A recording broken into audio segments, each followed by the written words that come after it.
Ladies and gentlemen, nieces and nephews, welcome back to another episode of Too Good to Be Drew. I am your host, Drew Davis. And as you heard on that prior message, my friends at Bookham are doing some very, very great things. Make sure to check them out. Book lovers, if you want to get into reading more, if you're looking for a reading community, that is the place to go. And you can look for my book club on there as well. Just reach out to me or just find me in there under either Drew Davis or Uncle Drew. I'm sure it's under one of those two things. But as we come to you on Friday, these are usually fast Fridays, but I want to make a very special announcement. We are slowly approaching the 50th episode of Too Good to Be True. If I was Funk Flex, I would drop a bomb on it, or if I had a little hand clap simulation, a little button I could push, I would hit that and have some balloons fall from the ceiling to celebrate. We are close and closing in on 50 episodes, and I couldn't imagine even just getting this far. It wasn't in my head to get to a certain episode amount or number while doing this and building this. But the support that I've had from everybody has been far and beyond what I could really imagine. And just the feedback I've gotten from it has been great. So I appreciate everybody for your support. So for the 50th episode, we're going to do something great, accepting voicemails from friends, family, listeners, fans. You're able to call in and leave about a 90-second voicemail. There is a link in the show notes that you can click on that'll take you right there. So whether you have a question, some advice, whether you know me and just want to talk about, giving me flowers or just talking about what I'm building here. And I've become more perceptive and open to that. I'm not the type to sit here and gloat about myself or tell everybody all the great things I've done. But if you want to call and do that for me, that would be highly appreciated, because this thing in life, we sometimes forget exactly how well we're doing. We have these lofty expectations for ourselves. And sometimes we don't get to those lofty expectations or we don't take time to enjoy the journey on our way to get those destination and those goals and achievements. So people ask us, yo, what you got going? Oh man, I'm not where I want to be. I'm not where I need to be. I'm supposed to be here, but I'm right here. But we don't take the time to look back and to see everything that we've done up to this point, the lives we've affected, the people we've helped, the people that have helped us, the people we mentor, the people we coach, the people we have friendships with, that we talk them through hard times. Those are the things that we need to slow down in life and take more time to do. So, although I won't do it, I'll allow other people to do it. So I hope you'll just take this as a call to action to go and leave a voicemail, talking about me or the show or just even things that I've built and created up to this point that you've either taken advantage of or that you've just seen from afar and really, really appreciate. So if you would do that, I greatly appreciate you. I love you guys for everything that you pour into me. And so with that, with my cup being full, I can go and I can pour into others as well. And so, without further ado, we are on this episode. And as we close in on 50 episodes, I was wondering what else could I do? And I was sitting down thinking the other day, and I ran across a couple articles that talked about ghosting. Now, we all know ghosting in a sense of ghosting in relationships has gotten real prevalent as online dating and social media stuff has kind of sprung up. And I'm not talking about that kind of dating. I do have a ghosting story that I'm going to tell down the road, though. I'm over here just planting little seeds as I go along in this podcast. But I'm talking about ghosting in a sense of jobs. And there's been an increase. I will put the couple articles I read in the show notes that you can click on and go read them as well. But pretty much there's this sense that jobs and people are both ghosting each other when it comes down to the hiring process after interviews and all this other stuff. So knowing that, I think it's sad, but it's also just the way of the world with the influx of jobs that are open and the applicants that apply for those jobs, and then also the people that interview for those jobs. It's kind of gotten out of hand as far as with HR or the people that are interviewing you for the job that don't get back to you. But then there's also a flip side. And I think this one is more prevalent, but it's happening on both sides. You are also having the people that go in for interviews, they accept jobs, and then they don't show up to the job when they're supposed to start on their start date. So they also ghost the job, whether they found a higher paying job or whether they just had that job in place, to get leverage for a different job. Like, who knows? But ghosting is happening on both sides. And I think it's crazy to talk about this because As we talk about ghosting, we talk about being adults and being responsible and following through on stuff, or just being a man or woman of your word and being truthful and honest. And it's missing in the job world. So whatever you want to blame that on, if you whether you want to blame that on jobs interviewing too many people, so they got too many people to get back to when they know they're not hiring, or them opening up jobs and accepting too many applications and all this other stuff, whoever's fault it is, it's not right. But it's what's going on in the world today. And I thought there was no better thing than to sit down and to talk about interviewing 101. And this will be a two-part series. And so on this first part, we're going to talk about leading up to a job and an interview. And then the part two, we're going to talk about during and after the interview. Things that you can do on your end to land the job and to follow up and to separate yourself from the other people that are going for that same job. And so this episode is not for applying for jobs and how to get in and do it that way, because that is way above my pay grade. But when you do have interviews and you do get called in by HR managers or hiring people or whoever's doing the hiring for a company or a job or career, you have a chance to blow them out of the water and separate yourself from the other people. And I want to be clear when I say this. I've not gotten every job that I've been offered. And I mean to say that by this. I have always been offered the job if I've gone in for an interview. I've not missed out on one job offer when I've gone in for interviews because I wow people and I'm on top of my stuff. And I know one of the things that gets me into job interviews or gets my foot in the door is my background in sports. So, me being a student athlete in college, and then me also being a professional athlete. And then also, I know working in the collegiate space of being a director of player development at UCLA also kind of put some eyes on where they're like, hold on, you worked in an athletic environment? Okay. You were a part of a team. Okay, you were a team captain or, a weekly captain for the team. Okay. Those things open the eyes of the people that are hiring you in the companies.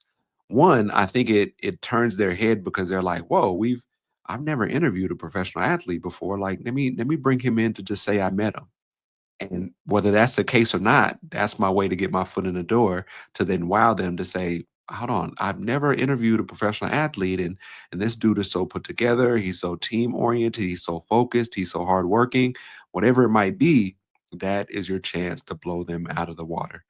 And I say I've always gotten the job offer because I've done three things. I've done my preparation, I've done my studying, and I've also done my research. And those three areas can help you get the job because you're going to walk in knowing about 80 to 90% more than the other people that are coming in their interview with you. Now, as we get going, I think it's a good place to start by talking about dress. And a lot of the time, I'm talking to men because that's who I usually work with are men. But I think a little bit of this can also go cross sectionally to women when you hear this and the things that I'm talking about.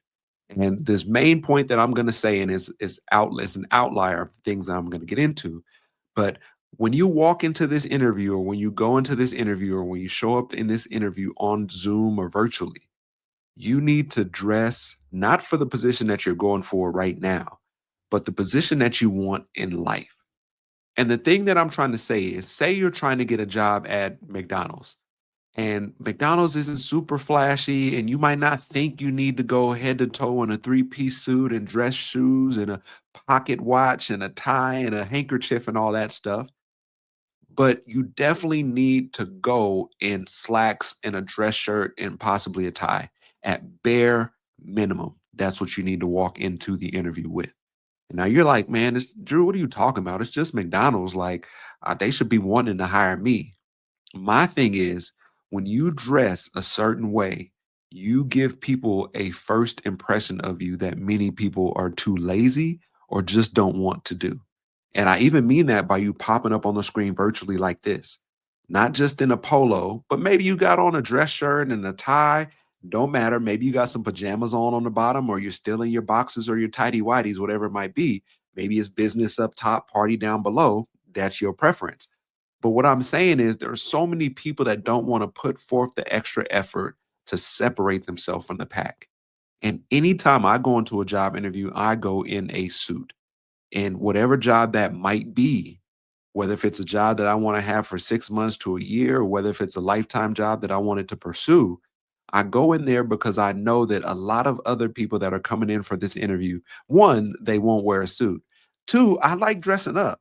Like I look good when I put on suits. I look good when I put on nice threads that fit my body well because I spent some money on them. So for me, it's not just a matter of like I'm just trying to outdo other people that come in here.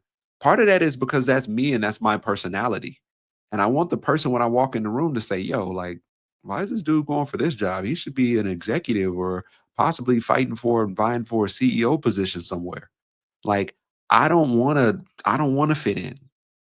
I don't want to come in there and wear the things, just a regular shirt that all the other people that are wearing that walk in there.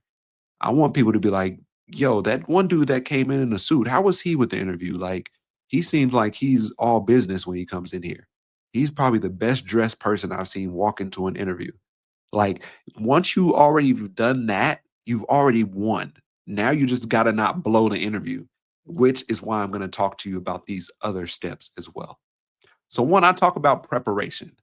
I talk about preparation because a lot of the times we go or people go into job interviews or people got to interview for a job and they just think, yeah, I'll just go in there and I'll just wing it. Nah, that's not how we supposed to do, homeboy. If you want this job, you have to separate yourself from the other people.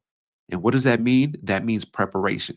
Whether it's preparation on the business side of things, whether it's preparation for the person that'll be interviewing you, whether it's preparation for the position or the title that you're going for, you need to have those things prepared. And you do that preparation by doing your work on the front end. Once you know you got to interview for a job and you know the person that's interviewing you, go find them on LinkedIn. Go check out where they've been, where other places that they worked, where they went to school, where they grew up at. Like nothing super creepy. Like I'm not telling you to sit here and know A through Z from where they went and social security number and their birth certificate and the hospital they were born at. That's not what I'm saying. I'm saying when you walk into this interview with that person, if that person's the one interviewing you, you want to have some commonalities that you can discuss. Or you just want to kind of let them know that you've reached, that you've looked them up, that you were able to friend them or make a connection with them on LinkedIn so they know how serious you are about this job search. So, why look up information on them? You might find something that keeps you guys maybe 1 or 2 degrees away from separation. That might be a reason that they decide to hire you or send you to the next round for an interview.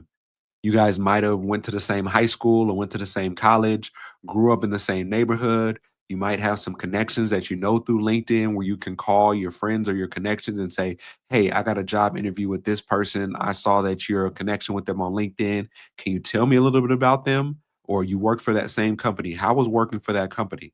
It's going to help you in the long run because it's going to give you an extra leg up. So maybe when you're in your interview, you can talk about some things and maybe you don't need to just say it out loud like, "Hey, I saw we went to the same school." But maybe because you know you guys went to the same school, you can name drop and be like, "Yeah, my time at the University of Oregon was really good." "Hey, I went to Oregon too." "Oh, you don't say." Simple connection. That brings her or them closer to you. "Okay, cool. I would love to hire somebody from my university. You guys have a commonality." And so looking up and doing that small research for the person that's interviewing you is going to help you out a lot. Maybe you don't have anything in common with them, don't have any connections. Okay, now you just got to work harder. Okay, I know what region they grew up in and went to school in. Okay, how was it growing up back east? Maybe that's a question that you throw in sometime in the interview. Like something to create a little bit more of a human connection. Like I said, you're working to get a job, but people hire people that they like. I don't know how to put it any more simple than that. You can have all the qualifications in the world, but if somebody doesn't like you or somebody has a different candidate that they like more than you, people want to work with fun people. People want to work with interesting people. People want to work with people that they like. It's as simple as that. And so that's preparation on the side of the person that might be interviewing you, but you also need to do preparation on the company as a whole, the job title, what that requires, what that looks like. Is there a high turnover rate in that job title? But I say you need to do your preparation on the business because those are things that can help you. The vision statement, the mission statement, the partners that they have and that they work with. Like those are all very valuable things that can help you secure your place as a viable candidate. This person already knew our mission and vision statement, so I know he's looked at the website. I know he's clicked on our pages. I know he's probably viewed our profile of our CEO or the owner or the creator or the chief financial officer, whatever it might be, community service and volunteer opportunities that we do. Stuff that brings a little bit more into this space to let you know that, okay, this is a serious candidate.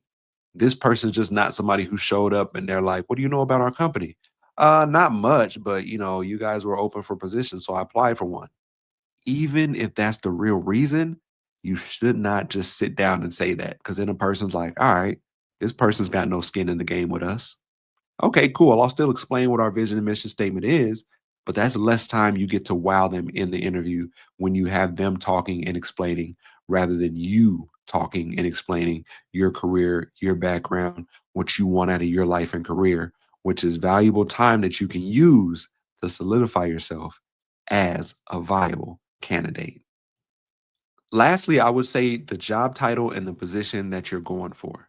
When you look at the job title, it should give a whole description on, what is asked for this job title, the requirements, but it also can help you mold and shape questions that you can ask in this interview about that job title.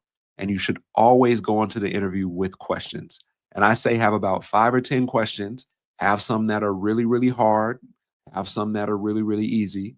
And throughout the course of the interview, the interviewer might answer some of these questions just by when they're talking and getting to know you that you can cross off your list.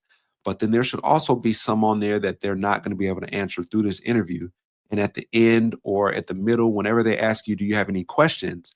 Bring up a few of those questions because having a candidate that sits down with you for an interview and doesn't have any questions for you, okay, well, that means either I did a really great job at what I'm doing and what I explained today, as the interviewer would say, or this person might be a little bit bashful and is that the person that we would want in this position, somebody that doesn't bring any creativity, somebody that doesn't come to any with any questions to figure out how they could make us better, just someone who's going to be a yes person and not really kind of push back and help us get better, which some companies can look for that and that can be good, but you want them to know like, hey, I'm not just the candidate that's going to come in here and just do this job and keep my mouth shut. Like I might have questions as to why we're doing it, but that might also speak to your intelligence.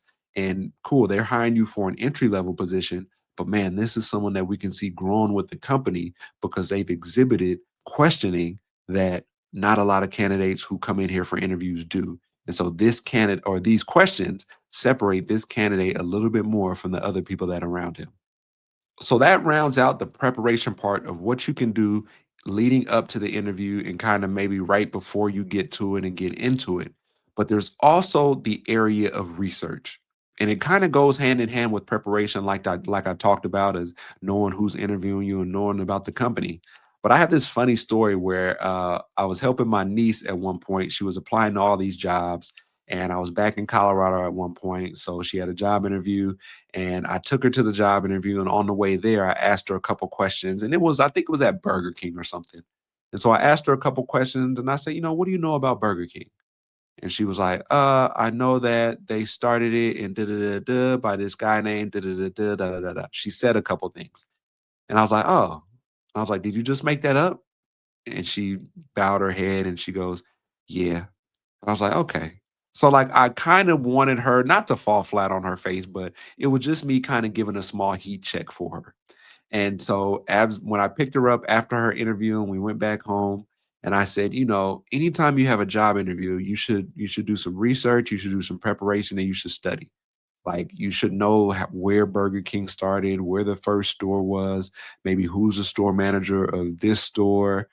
Just things like that make you a little bit more knowledgeable about the situation that you're stepping into.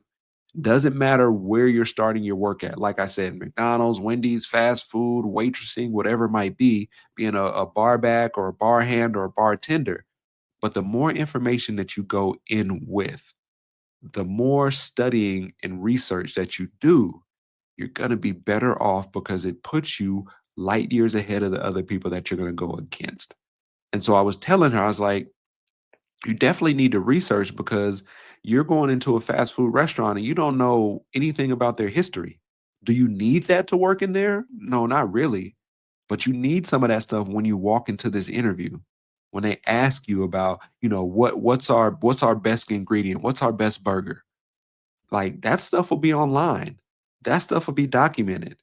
Okay, what do you think about us, making breakfast, switching to breakfast? As Wendy's has done, I want to say. Like, it just proves you're knowledgeable about what's going on in the business. Maybe you don't even look up any more information after you get this job at this place. But to the point that you've done the work up to and into the interview is going to set you apart from other people.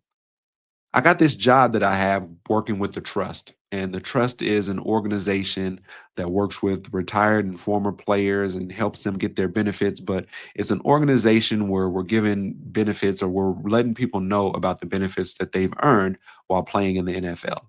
And before I got an interview for this job, I did some crazy, crazy stuff because I really wanted the job. But this is what I mean by researching and preparation is went and looked up the people that were going to be sitting in on the interview. I looked up their page on LinkedIn. I looked up their resume and their prior work experience. And one of them was the head, or she would be kind of like not my boss, but my boss's boss. So she's at the head of everything we did. And then the other guy was another entity, and he worked for the NFLPA, and I had known of him over the last couple of years. So I looked up all their information. I looked up, some hobbies that they have. I looked up some organizations or some volunteer stuff that they do to have some commonalities. And then on top of that, and then also, I just looked up some other things with the trust. I looked up their mission and vision statement. I looked up their three pillars that they have. I looked up the subsets of the pillars and what those were. Like I really, really did my work on turning over every stone that I possibly could so that when I walked into this interview, I was comfortable and I had things that I can pull from when they were asking for it and how it related to me and my journey and the things that I represent and my morals and my scruples, and how, if I worked with this company at this organization, how it would be a good fit for the both of us. Not just me, not just them, but the both of us. And it took doing that research, and it was like another job. It was like a part-time job. I'll sit down, I would gather all this information, and I would gather this data, and I would sit it out in front of me, and I would work to like memorize it and circling and going back to what I would touch on if we get into this area in this subject, what I wanted to try to bring up if they were asking me about strengths and weaknesses, what I was going to try to talk about if they said, tell us about a time you showed leadership, tell us about a time you had a lapse in judgment. Like all these things you kind of need to go over because it's not great to sit in an interview and when someone asks you, hey, tell us a little bit about what your weaknesses. Uh, I don't really have any. All right. We all have weaknesses because there are things that we are not great or proficient at. And so a weakness isn't necessarily something that you do bad. A weakness isn't necessarily something that actually has to be a weakness. One of my weaknesses is that I like to work alone because I know, and when people ask me about that and ask me to go more into that, I just say, I just don't like to be let down. Like, I know if you give me this assignment, I know how to kind of ration it and pace it to the point where I get to a certain date, I could be done with it all. And sometimes I have a problem trusting people that they can get their part finished when we're supposed to be done collectively. Not a super weakness, not a very bad thing. I worked on football teams in the team aspect, so it's not like I can't work within a team. I'm just letting them know, like, I'd rather work on my own, and that's cool. But just telling them that, they can be like, "Oh, so, all right, the hard thing for him is to work in a group, so if we ever needed him to do any work on his own, like, he could handle that no problem." And that's the thought process that starts to come up. And so just sharing a little bit about you guys, and then I'll go into this last piece, which is study. So you've got this information, you've got this preparation, you've done this research. Now you need to study it. You need to know it like it's the back of your hand. And I would say go into the very first or second interview knowing all of this stuff to the point that if it's one of those things where you have to have multiple interviews because the more important the job is, the more rounds you have to go through. And that's normal in life. You're going for kind of maybe a low rung job or entry level job, you might just have to interview once. But once you go up that ladder to manager, director, CEO, CFO, like those types of top positions, it's going to be two or three interviews. First interview might be with one person, second interview might be with two people, third interview might be in front of a panel of people that hit you with a bevy of questions. But that's the process of how it goes. That's when you know you're doing something good in life, when the interview process takes longer and there's more rounds of interviews as well.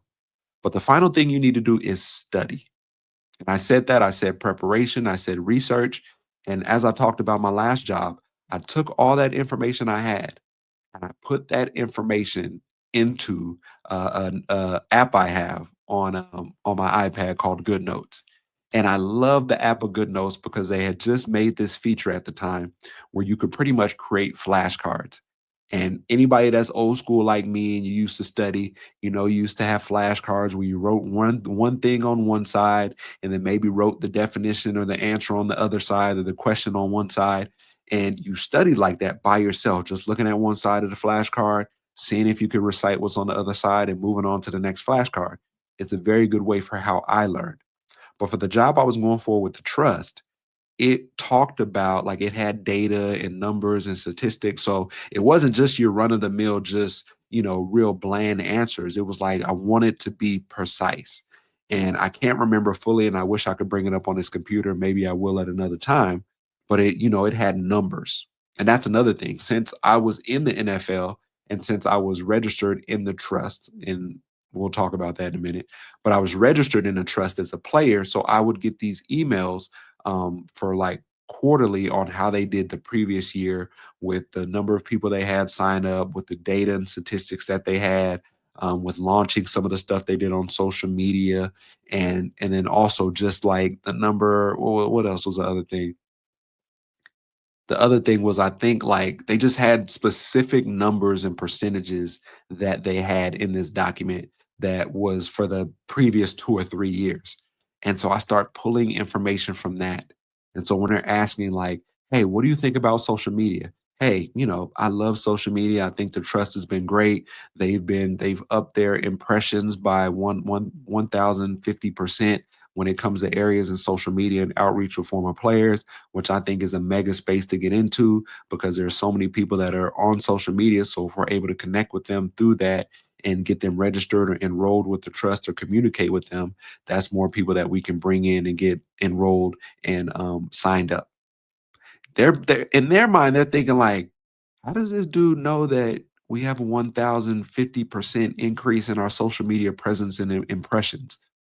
Like, they might not even know that, and they could think that I pulled that number out of my keister, but if they do a little research or if they'd ask me at the end, I would say, "Yeah, we got those emails where they give us those quarterly updates for the previous fiscal year." And then they'd be like, "Oh, so this dude is thorough. We need a type of guy like that." And so that's what I mean. So when you have all this information, you have to study it.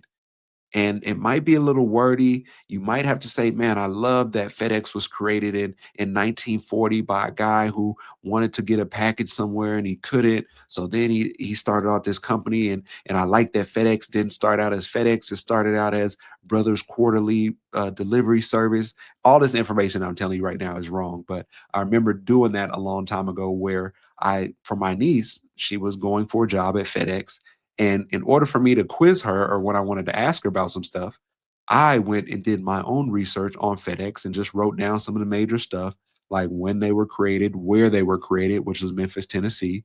The founder at the time, the CEO or the current CEO, people that they partner with, causes that they champion, volunteer services that they do, if they have tuition reimbursement. Like, I'm giving you guys the game on this episode because I know I got some younger people that listen to this.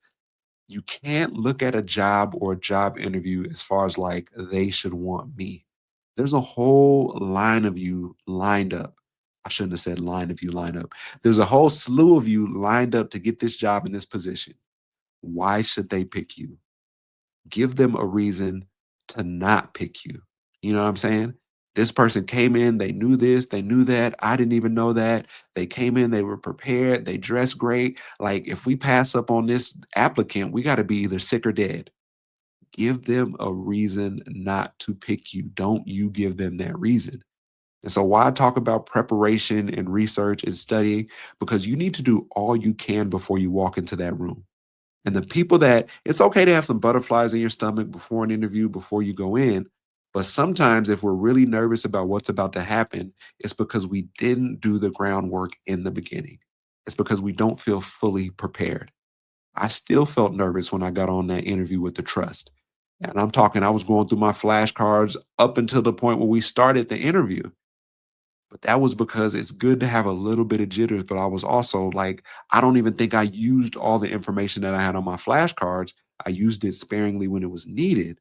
But the point was that I was overly prepared rather than underprepared, which is what you always want to be. So to recap, first, you got to make sure you're prepared in your preparation. Secondly, you got to make sure you do your research, whether that's on the person that's interviewing you, the company, just a lot of things, your position and your title, what that may be. And then lastly, with those two things that you did on the front end, you have to study it. Because if you want to get from interview one to interview two, interview two to interview three, you have to know go in knowing that, hey, I got to be as best prepared as I can because I really want this job and I really, really, really want those next opportunities for those rounds of interviews. So let me know in the comments, shoot me a message. Let me know if this part one was helpful for you. That is interview 101 before the interview. And we'll kind of get into some stuff during and after the interview on part two. So I hope to see you guys next week. Have a blessed Friday. Don't do anything I wouldn't do this weekend, which isn't much, but I'll holler at you guys on the flip side. Stay healthy.